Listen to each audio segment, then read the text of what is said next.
ओम श्री साईनाथाय नमः। आप सभी को आप ही के चैनल साई की सुनो में स्वागत है।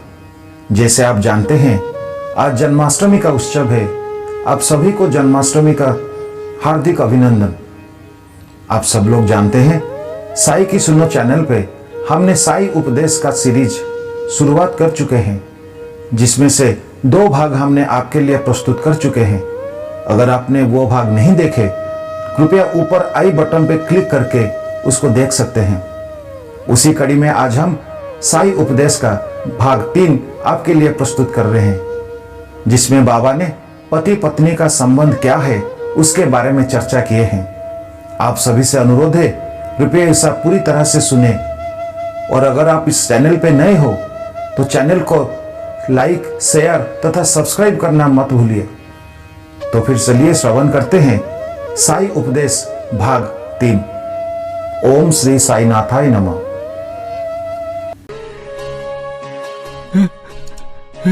रहम करो मालिक, रहम करो। दूसरे इंसान को समझाओ कि पत्नी से ही पत्नी की ताकत है, शक्ति है। पत्नी ही पति की परछाई है। पत्नी ही पति का मित्र है और पत्नी के बिना पति और उसका घर संसार, उसकी गृहस्थी अधूरी है। ये पुरुष कब समझेगा मालिक कि उसका अपना अस्तित्व स्त्री के अस्तित्व के साथ जुड़ा है। स्त्री अपनी मांग में सिंदूर भरती है, वही तो उसकी पहचान है। जब स्त्री मांग में सिंदूर नहीं भरती तो उसकी पहचान, उसका अस्तित्व मिट जाता है। कब जानेगा तुम्हारा ये इंसान मालिक, कब देगा वो स्त्री को, अपनी पत्नी को अहमियत मालिक।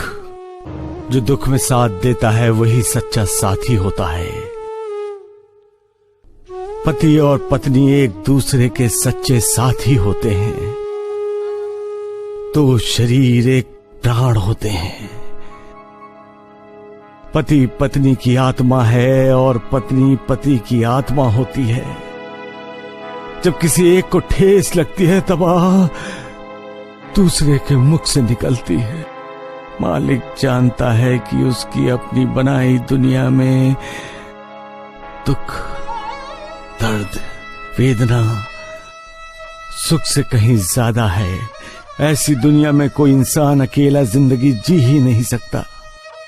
इसलिए उसने स्त्री और पुरुष की जोड़ी बनाई है, जिसे हम पति पत्नी कहते हैं।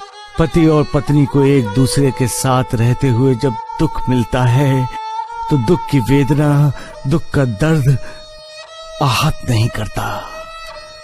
दुख की तीव्रता कम महसूस होती है। पति पत्नी तो जन्म जन्म के साथी होते हैं।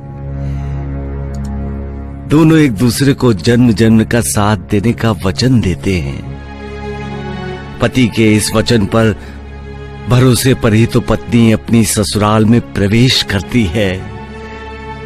और जब जान जाती है कि शादी के समय ली गई शपथों को पति तोड़ रहा है, वचनों को नहीं निभा रहा है, पत्नी का साथ नहीं दे रहा है, तब पत्नी पर मानो पहाड़ टूट पड़ता है।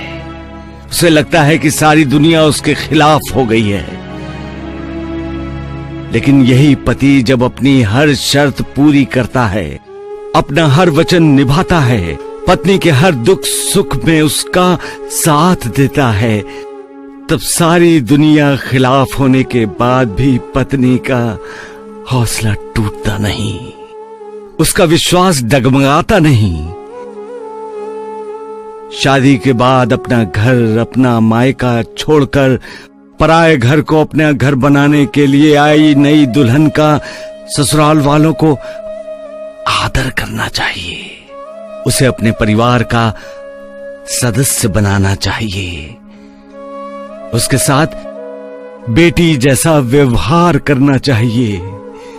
उसे कभी यह एहसास न हो कि वो पराई है। उसी तरह बहू को भी अपने ससुराल वालों का मान सम्मान करना चाहिए। तभी तो घर परिवार सुखी होता है, तभी तो हर कोई खुश रहता है। और जब हर कोई खुश होता है तो मालिक भी खुश होता है। सबका मालिक।